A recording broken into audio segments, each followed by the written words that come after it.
Hi everyone, this video is on solving equations by factoring. First thing to talk about is the zero product rule. For any real numbers a and b, if a times b equals 0, then a equals 0 or b equals 0. So if we multiply two things together, the only way to get 0 is if one of them is 0 or if both of them is 0. Okay, so we're going to use, what's a principle? The principle is zero products. Set each factor equal to 0. Okay, so we have x times x plus 8 equals 0. We're going to write each factor equal to 0. And this is only true because it has a 0 and it's two factors. It's being multiplied to equal 0. Okay, so you just write x equals 0 or x plus 8 equals 0. And then we solve. Okay, the first one there's nothing to do because it's already x equals 0. The second one, we got to get x by itself. So subtract 8 on both sides. And then that's our answer. So we have two answers. We usually put them in braces, smallest to largest. All right, so braces, -8 first and then 0 second.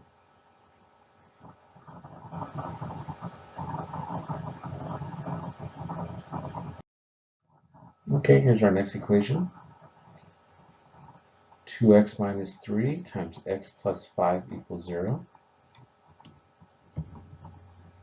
So we're going to set each factor equal to 0 and solve each equation. So you're going to write down 2x minus 3 equals 0 and x plus 5 equals 0. Now we solve both equations.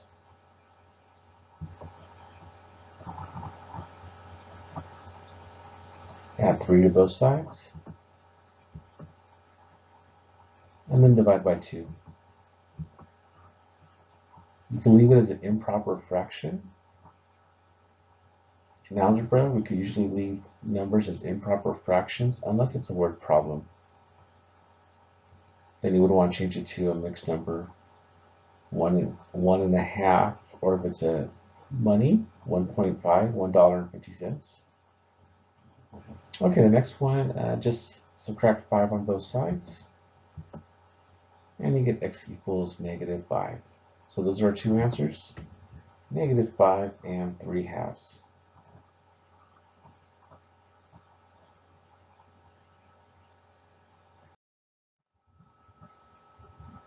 Okay, here's our next example. 5x minus 7 times 4x plus 3 equals 0. Remember to try and give it a shot on your own. Pause the video, work it out, and then come back when you're ready.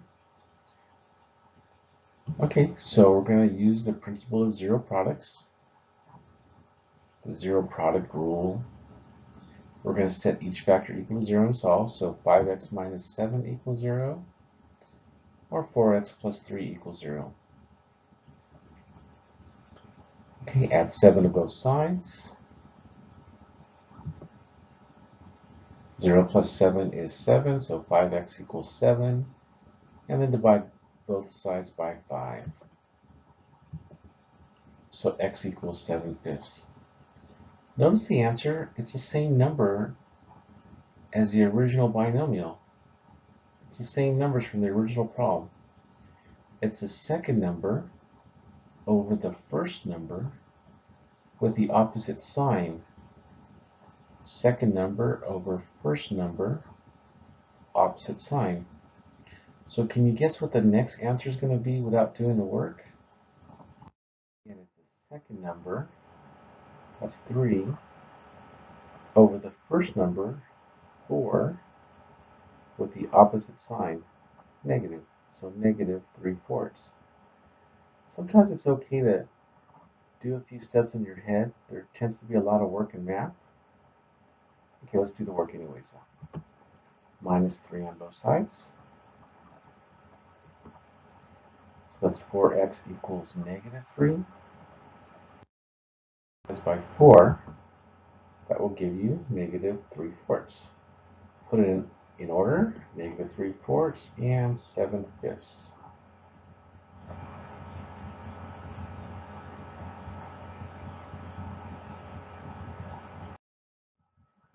Okay, this one has three factors. We're still going to use the same property. We're going to set each factor equal to 0. So 3x equals 0, 2x minus 5 equals 0, and 2x plus 5 equals 0. Okay, how do you solve the first one? You just divide by 3 on both sides, right? And that still gives you 0. So anytime we have an x with a number in front of it, like 3x or 7x, 12x, negative 5x, it's always going to give you a 0. If there's not an x and you just have a number like 3, then 3 wouldn't equal 0. It doesn't make sense. So then you could just disregard the number. That is when we're solving equations. Okay, next equation. Add 5 to both sides, and then divide by 2, so we get 5/2. Third equation. Same thing, just subtract 5 on both sides, still divide by 2, and we get negative 5/2. Now write your answer in braces. Make sure to put it from smallest to largest. So negative 5/2, 0, and then positive 5/2.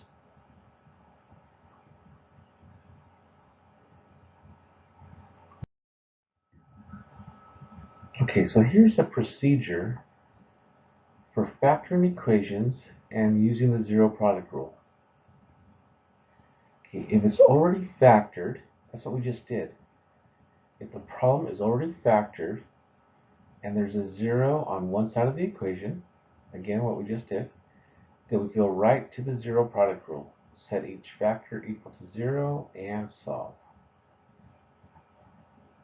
Okay, now step 2 here we haven't done yet. If the problem is not factored or does not have a 0 on one side of the equation, then, so a couple little steps here. Multiply any products of polynomials. So if there's parentheses, you got to get rid of the parentheses. Again, this is only if there's not a 0 on one side. Let's say there's a 5 on the right-hand side.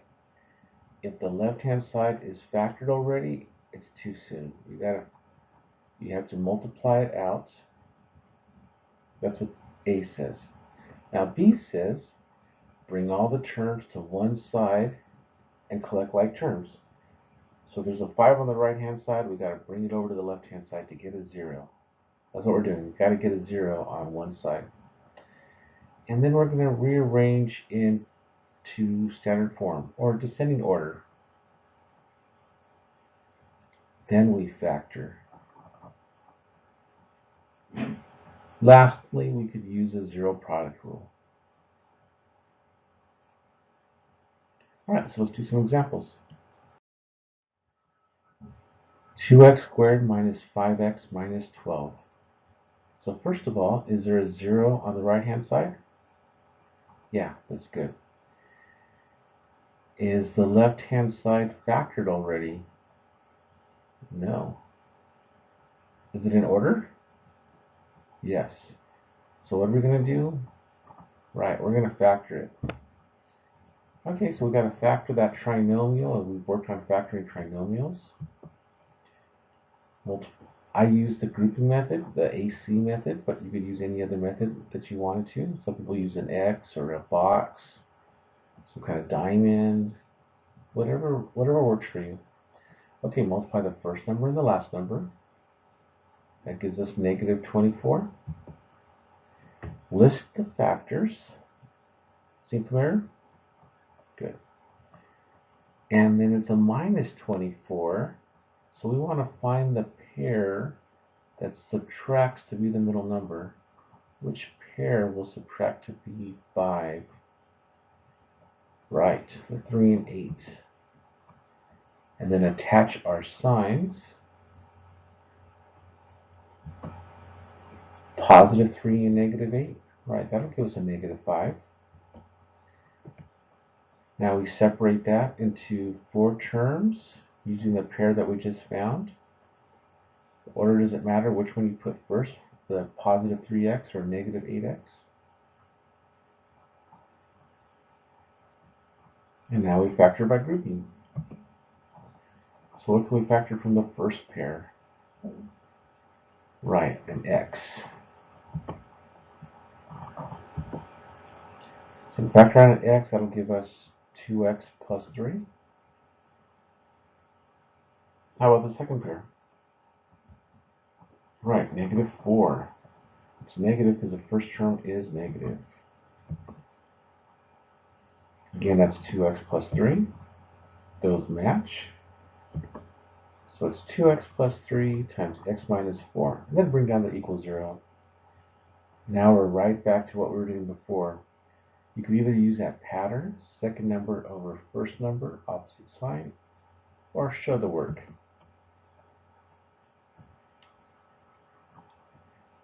Two x plus 3 equals 0, or x minus 4 equals 0. Solve each equation.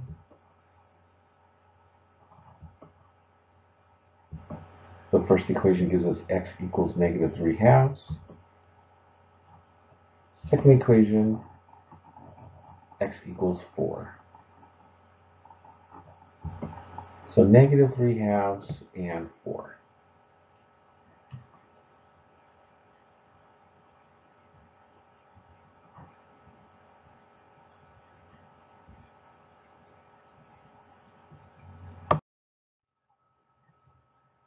Okay, this one's very similar to the last problem.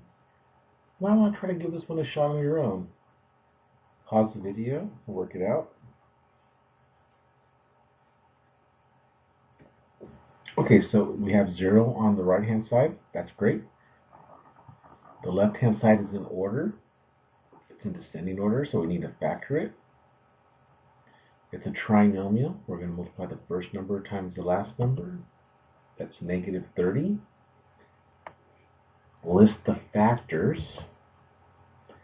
1 and 30, 2 and 15, 3 and 10, and 5 and 6. Because it's a negative 30, we want to look for the pair that subtracts to be 13.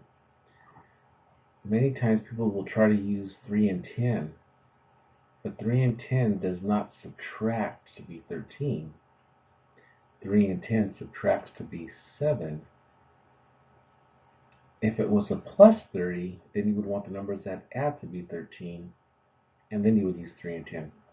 So in this case, we're not going to use 3 and 10, we're going to use 2 and 15. And in the signs, we want a negative 13. So that will be positive 2 and negative 15. Okay, separate your trinomial into 4 terms using the pair.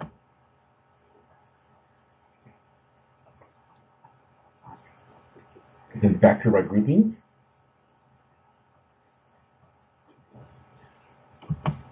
You can factor in x from the first pair.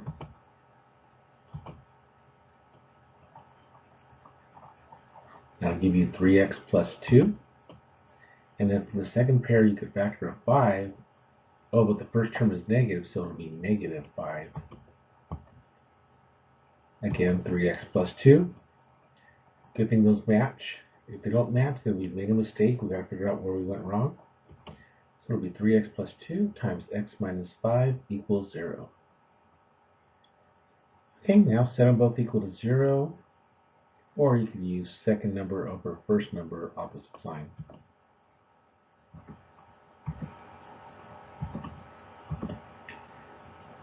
First one gives you x equals negative 2/3. And the second one will give you x equals 5. So those are our two answers, negative 2/3 and 5.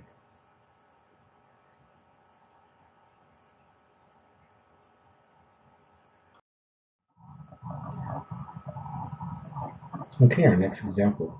The equation must be in factored form with 0 on one side to utilize the zero product rule. Right, we have to have 0 on one side. Do we have 0 on one side? No.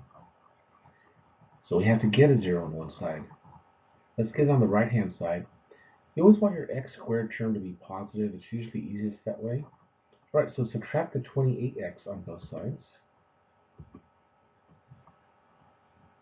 So when you move the 28x to the left-hand side, it'll become a minus 28x. Now we have 0 on the right-hand side. Yeah, now we can factor. So what can we factor on the left-hand side? Yeah, 4 and an x. 4 goes into 4 and 4 goes into 28. And they both have at least one x. So factor out of 4x, and that'll give you x minus 7. Now we can use the zero product rule.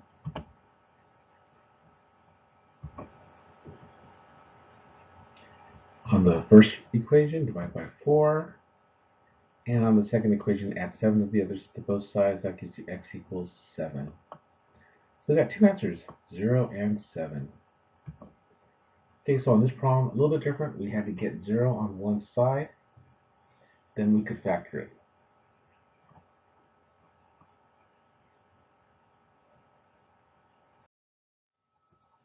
Okay, here's our next example. 12x squared minus 7x equals 10. We have the same issue here, right? We don't have a 0 on the right-hand side. So you need to move that 10 to the left-hand side.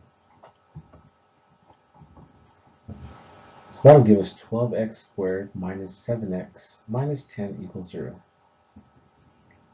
Okay, now we're going to factor the trinomial. Multiply the first number and the last number, that's negative 120. And then we got to find a pair that subtracts to be 7. So you see, it's kind of tough sometimes, right? That's why I like to write down all the products, 1 times 120, 2 times 60, etc. Because if I'm methodical, I'm very likely to find the right pair. If I just kind of guess, start thinking in my head and guessing, I might not find that right pair. Okay, so here we go.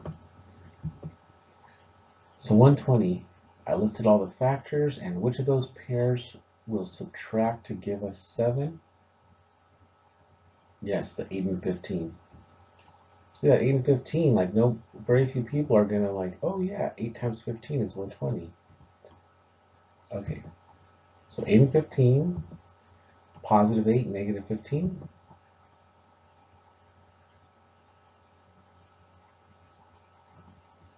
Factor out of 4x from the first pair. And how about the second pair? Right, negative 5. And the two binomials inside the parentheses match, so that's good. 3x plus 2 times 4x minus 5. Now we can use our zero product rule. Set each factor equal to 0 and solve.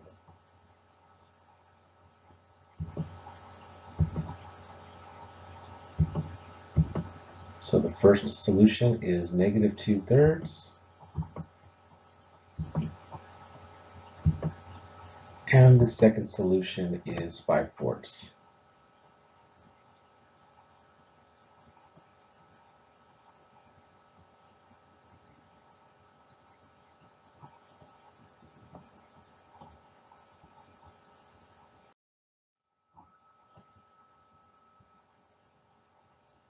Okay, this one has multiple issues, right?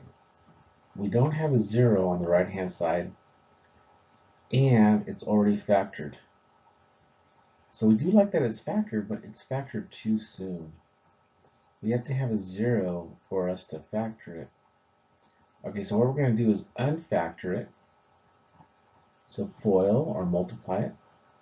Then bring the 5 to the left-hand side, and then refactor it with a 0 on the right-hand side.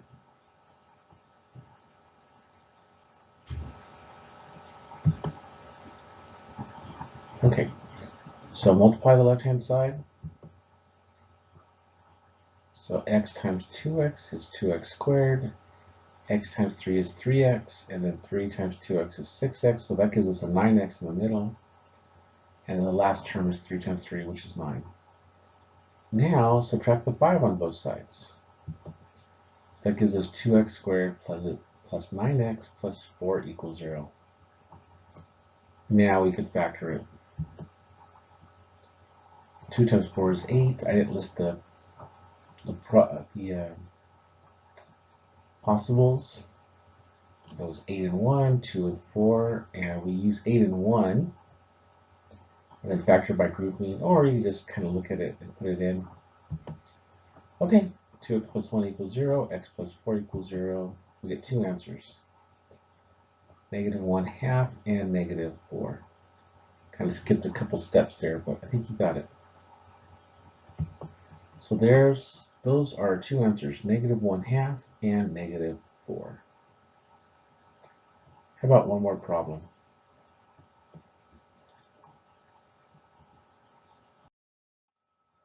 Oh, a word problem. Okay. I know you get a little nervous with word problems.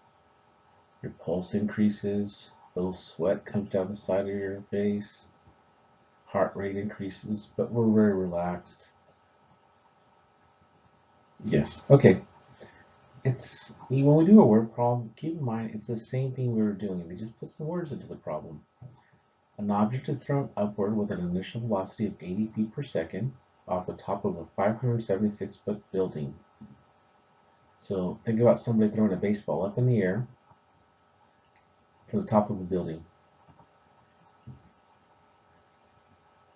The height in feet, the height h in feet of the object after t seconds, so t stands for seconds, it's our time, is given by the quadratic equation h equals -16t squared plus 80t plus 576. When will the object hit the ground? Should be a question mark. Okay. So we have an equation, and we want to know when is it going to hit the ground. So the 80 that's in the problem, initial velocity, that's in the equation. And the 576, that's in the equation too. So you don't have to worry about those two numbers that are given. We just need that equation.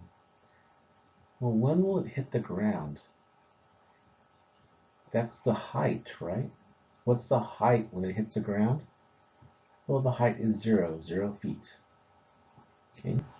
So all we're doing is you're going to replace the h with 0. Okay? So you put 0 in place of h. Okay, now we're right back to what we were doing.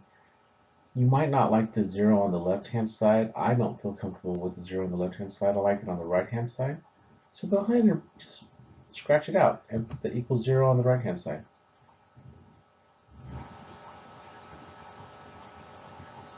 Okay, now we need a factor. Is there a GCF? Yeah, none of the last problems had a GCF, right? This one does. I'm sorry, that's not true. We did have some problems with the GCF, like the 4x. Okay, so what goes into 16, 80, and 576? Well, maybe it's 16. Check on your calculator. 16 goes into 80, and 16 goes into 576. Yeah, it does.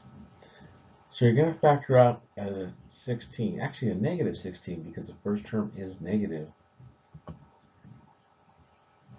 So that gives you t squared minus 5t minus 36.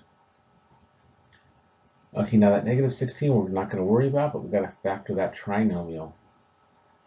Let's see, 36 is 9 and 4, 6 and 6, 12 and 3.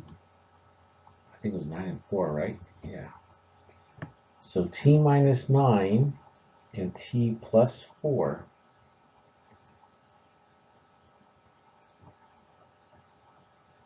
If you want to do the grouping, you still can. I just put the numbers right in. So I knew it was 9 and 4. That subtracts to be 5. And the 9 has to be negative, and the 4 has to be positive. It's always easier when it starts out with a t squared or an x squared, when the coefficient of the squared term is 1. Okay, set each factor equal to 0. Now the first one, negative 16 equals 0, that doesn't make any sense. There's nothing to do there. The second one, we could add 9 to both sides, and the third one, we could subtract 4 on both sides. So we have 3 answers. Well, 2 actually. T equals 9, and t equals negative 4. Remember what t stands for. It's time. It's seconds. So t equals 9, that stands for 9 seconds. It'll take 9 seconds for this ball to be thrown up and to come back down and hit the ground. That makes sense. How about t equals negative 4? It takes negative 4 seconds to, yeah, that doesn't make sense, right? So we only have one answer. That would be t equals 9.